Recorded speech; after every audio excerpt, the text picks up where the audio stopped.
BJP থেকে ফিরতে পারেন এমন কোনো বিষয় আছে?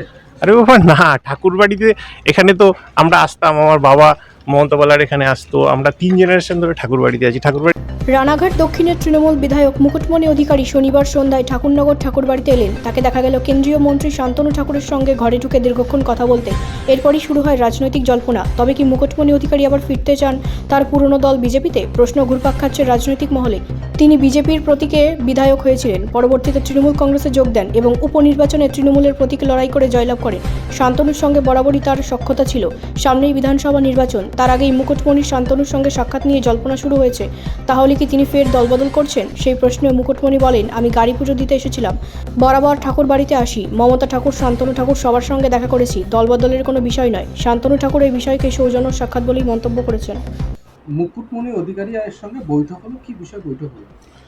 ও মেইনলি গাড়ি পুজো দিতে এসেছিল এখানে, তো সে পুজো দিতে এসছে, তো এসছে আমার সঙ্গে সৌজন্য সাক্ষাৎ আর কি করলো, কথাবার্তা হলো, এমনি এমনি কিছুই না, সৌজন্য সাক্ষাৎ করেছে।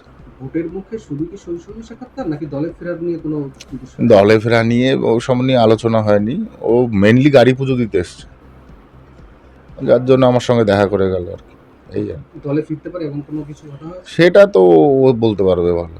আজকের বৈঠকে কি তেমন কোনো আজকে বৈঠকে ওই সব কথা হয়নি, এমনি এলো, বললাম যে বসো।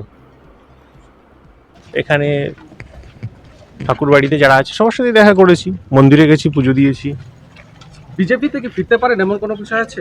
আরে বাবা না, ঠাকুর বাড়িতে এখানে তো আমরা আসতাম, আমার বাবা মমতা বলার এখানে আসতো, আমরা 3 জেনারেশন ধরে ঠাকুর বাড়িতে আছি। ঠাকুর বাড়িতে দীর্ঘদিন হয়ে গেছে শান্তনু ঠাকুরের সঙ্গে সেইভাবে আপনাকে সাক্ষাৎ করতে দেখা যায়নি। না, আমরা আগের বারে এসেছি, দেখা হয়েছে তো, এই যে পুজোতে গতবার বারণী মেলাতে এসেছি, তখন সবার সাথে মায়ের সঙ্গে দেখা হয়েছে, সোমা মায়ের সঙ্গে দেখা হয়েছে, মমতা বলার সঙ্গে দেখা হয়েছে, মধুপর্ণার সঙ্গে দেখা হয়েছে, ভোটের সুব্রতদার সাথে দেখা হয়েছে। ভোটের মুখে এই সাক্ষাৎকার জল্পনা ছড়াচ্ছে আপনি দল পরিবর্তন করতে পারেন। দাদা আপনারা এসব বলছেন, এই যে গাড়ি কিনেছি, গাড়ি পুজো দিতে এসেছি, ঠিক আছে, গাড়ির পুজো দেওয়ার সময় আপনারা কোথায় ছিলেন? মমতা বলার ঠাকুরের ঘরে গেছি, তখন কোথায় ছিলেন? সুব্রতদার সাথে দেখা হয়েছে, জেঠু জেঠিমার সাথে দেখা হয়েছে, এদের সঙ্গে